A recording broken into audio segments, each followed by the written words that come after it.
Hello everyone, my name's Nathan and welcome to my recommendations for the Steam Lunar Sale 2018. Today I'll be talking about a wide range of games and hopefully finding you some good deals no matter what you're into. As always, the video will be split up into games under £5, games under £10 and games over £10, and I'll show the dollar and euro cost of each game as well, and there are timestamps in the description. Right then, let's get straight into it with games under £5. Kicking us off today then is Portal. This Valve-made puzzler remains one of the best in its genre despite its age, and still feels fresh and interesting to this day.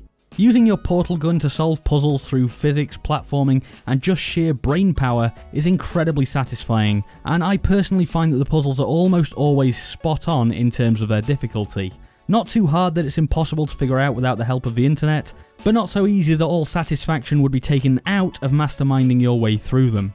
Honestly, Portal 2 would also be a great buy in this sale, but for me, at just 69p or 99 cents, there's no reason to pass this one by.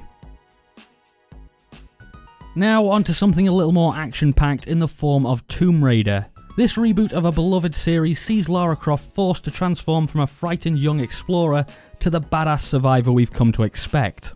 Tomb Raider sees you shipwrecked on an island and you'll have to fight your way to survival using stealth, parkour and weapons like your bow and your pickaxe. Now the graphics here are extremely impressive, especially for a 5-year-old game, and the pace of the action rarely drops, leaving you with a really exhilarating experience. There are opportunities for exploration and puzzling too, with optional tombs that you can explore, and while I personally wouldn't go out of my way to complete these, it's nice that they're included in a game that already feels very full, even without them. The story though is the star here for me, and for £2.24 or $2.99, I feel it's well worth a look. Next up is Trine 2. This gorgeous looking side-scroller tells a magical tale in the style of a bedtime story told by a truly excellent narrator. Trine 2 gives you 3 playable characters, each with different abilities, and the gameplay centres around puzzles that you need to switch between those characters to find the solution for. For example, the wizard character Amadeus can conjure boxes to climb on or to weight down an object, while Zora the thief can rope swing, allowing her to reach places the others can't. These platforming puzzles are broken up by small combat sections which feel relatively simplistic but still enjoyable. This is possibly my favourite platformer of the past few years, and you wouldn't go wrong with the original Trine either, but for my money Trine 2 is the best in the series, and at only £2.09 or $2.99, if you're looking for a game with real charm, this one might be for you. Sticking with the magical theme then for the next game as we move on to MAGICKA.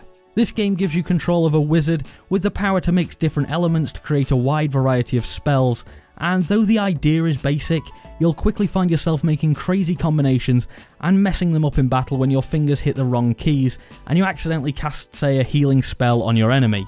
MAGICKA has a fantastic sense of humour and is honestly one of my favourite games to play co-op with a friend or two, as I often find that when I'm not accidentally killing myself with electrocution spells, they manage to kill me accidentally instead. The sequel to this one, MAGICKA 2, has been out for a while, but the original is the better game in my mind, and for £1.99 or $2.49, I think it's a great deal, especially if you've got a friend to play through this one with. Mountain Blade with Fire and Sword is next, and this is a game that really embraces the idea of freedom, giving you a huge map to traverse, hiring soldiers, completing jobs, trading, and whatever else you want to do. Set in the 17th century in Eastern Europe, this is a game that really feels alive as well, as NPCs won't just sit around doing nothing, waiting for you to make your move. They'll fight with each other and grasp for power, all while you're away doing something completely different. Though of course, you can affect the world if you decide that it's in your interest. You'll have to look past some pretty woeful graphics and rough edges along with pages upon pages of text you'll have to read, but if you can throw yourself fully into Mountain Blade, you'll find hundreds of hours of fun to be had, and with the next Mountain Blade game, Bannerlord, coming out probably sometime this year at £2.71 or $3.39, now's a great time to test the water and see if this series might be something you're into. On from a massive game that lets you do almost anything then, to something a whole lot more simple and contained, in the form of one-fingered death punch. This one has only 2 buttons to control the action, the left mouse button and the right mouse button, But despite that simplicity, it's deceptively difficult, as the game throws enemies at you faster and faster, and you'll be expected to match a rhythm and time your attacks so you don't miss and leave yourself vulnerable.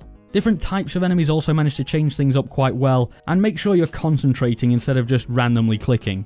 One Finger Death Punch has a beautifully gory style that makes each level satisfying to complete, and if you're the type of person who loves perfecting a level or getting a high score, then get ready to replay some of those harder levels over and over again to get that platinum medal.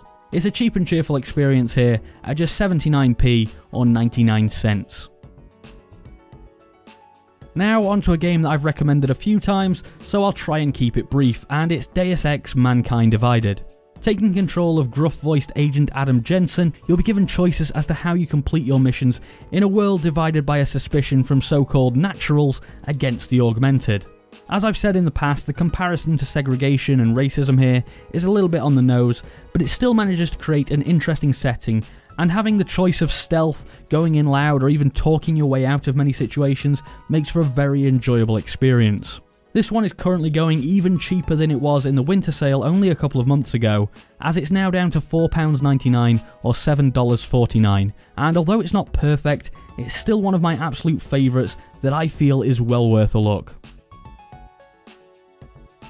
Screen Cheat is up next, and if you remember playing split screen as a kid and being accused of cheating by looking at the other side like I do, then you'll enjoy the concept behind this one. This multiplayer shooter of sorts forces you to watch your opponent's side of the screen as they'll be completely invisible on yours.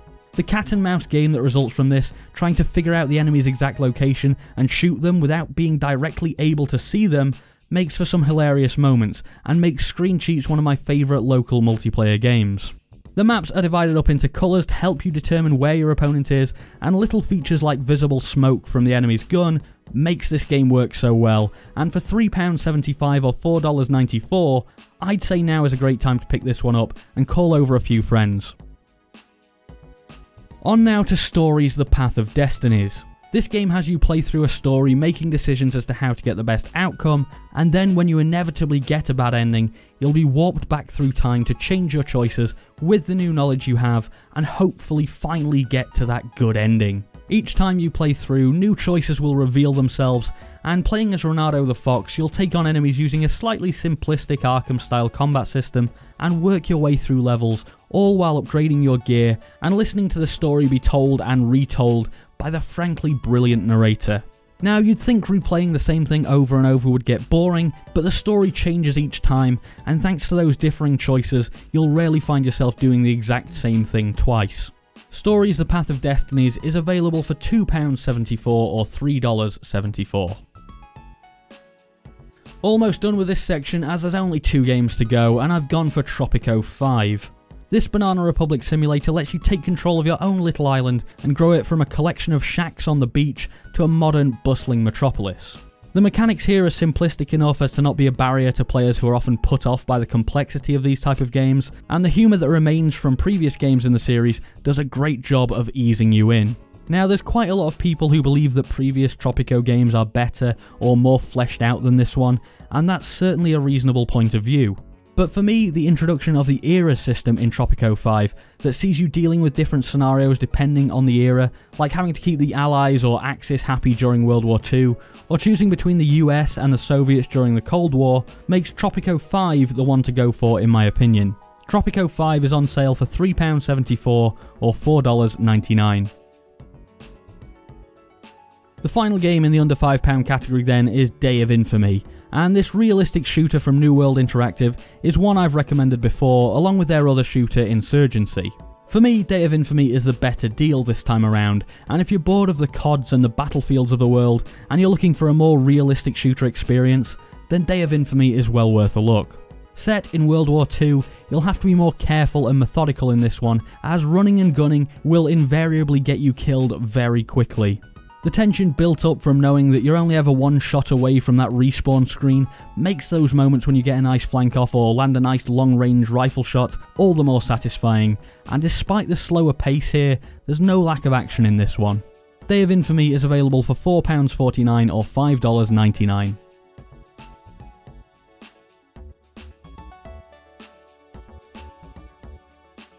So let's start off the under £10 category with Mad Max, a game that was in danger of being a very generic open world game.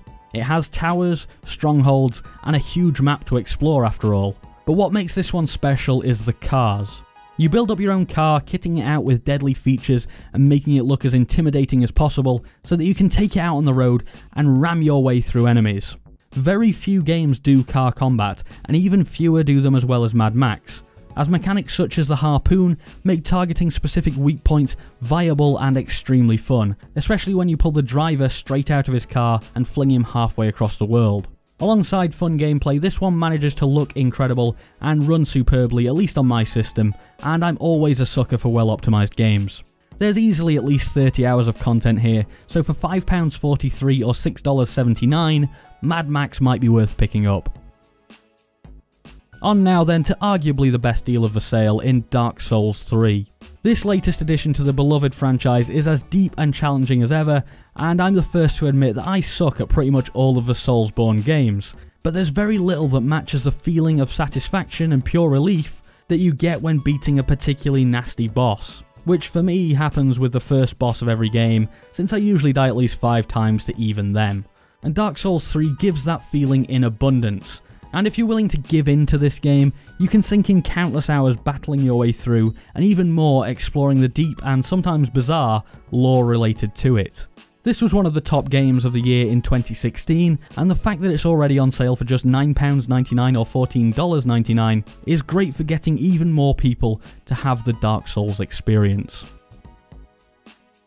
Speedrunners is up next, and the whole idea here is to traverse obstacles quicker than your opponents, so much so that they go off the back of the screen and get knocked out. You'll have jumping, boosting, sliding, rope swinging, and an arsenal of pickups to help you achieve this, and all of that adds up to some crazy moments, especially if you're playing with friends. This is one of those easy to play, difficult to master sort of games, and the multitude of hidden paths and swinging spots makes optimizing your routes both challenging and rewarding, and when you come up against someone who really knows what they're doing, it makes you realize how much there is to learn. Speedrunners is a pretty basic concept, but done incredibly well, and for £5.49 or $7.49, it's well worth a look in my opinion. On to something completely different now in the form of Blood Bowl 2.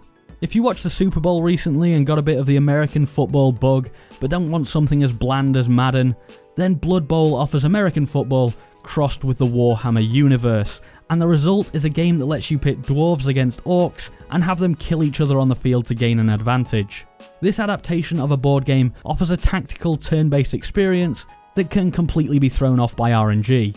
There is multiplayer and a league system to play through, but for me the most fun and surprising part of Blood Bowl 2 was the highly entertaining campaign that sees you build up a team all while battling against increasingly difficult circumstances and opponents. If you're the sort of person that's put off by RNG that can totally screw you over, then this might not be the one for you. And a lot of races are being sold as DLC, so if you don't see the ones you want in the base game, then you'll have to pay more to get exactly what you're after. But if you're okay with that, the base game still offers a lot of fun, and at £5.99 or $7.99, it could be worth picking up. Rocket League is next, and when this game came out in 2015, I honestly didn't think that almost 3 years later, I'd still be playing this one, but here we are. The brilliantly simple idea of having cars play football makes for great gameplay that even non-football fans can enjoy. Again, it's a game that's very easy to pick up and play, but with mechanics like boost jumping and flying using that boost, it's incredibly difficult to master. But when you get it just right, you can score some outrageous goals.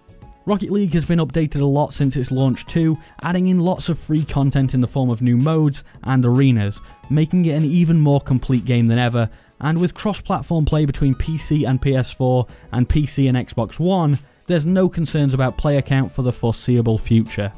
I would recommend if you're going to pick this one up that you have a controller though, as the mouse and keyboard controls are pretty damn tricky. Rocket League is available for £8.99 or $11.99. Next up we've got Doom 2016, and if you're after a game that is just fast-paced demon-killing fun, Doom is a great choice. I've recommended this one a few times, so I'll keep it short. But Doom gives you a level packed with demons and just says go. Find your way through, killing them whatever way you want, using weapons that have real impact, and glory kills that not only look awesome, but also maintain the flow of combat superbly. No frills here, just action-packed FPS fun. Doom 2016 is on sale for £9.99 or $14.99. On to the final game for this section, and I've gone for Darkest Dungeon. This game pitches itself as one where you have to make the best of bad situations, and with how challenging Darkest Dungeon can be, you'll find yourself in bad situations pretty regularly. Walking through horrible areas with your party, you'll be ambushed by grotesque enemies, which you'll have to fend off using a unique turn-based system that includes the massive factor of stress. Sure, one of your characters may have a lot of health, but if they get too stressed out by the situation, they can cause huge problems for your party and even die of a heart attack. Each of your characters will have a personality too, and develop quirks throughout the game which can either benefit you or cause you problems, and I feel that getting to know and care for each of these characters is one of the big factors in making Darkest Dungeon so enjoyable. Now this one is out on mobile devices and Switch, so if you like the idea of being portable with this one, then maybe pick it up on one of them instead. But at £7.59 or $9.99 on PC, if you're happy sitting down and playing it at home, it's worth a look.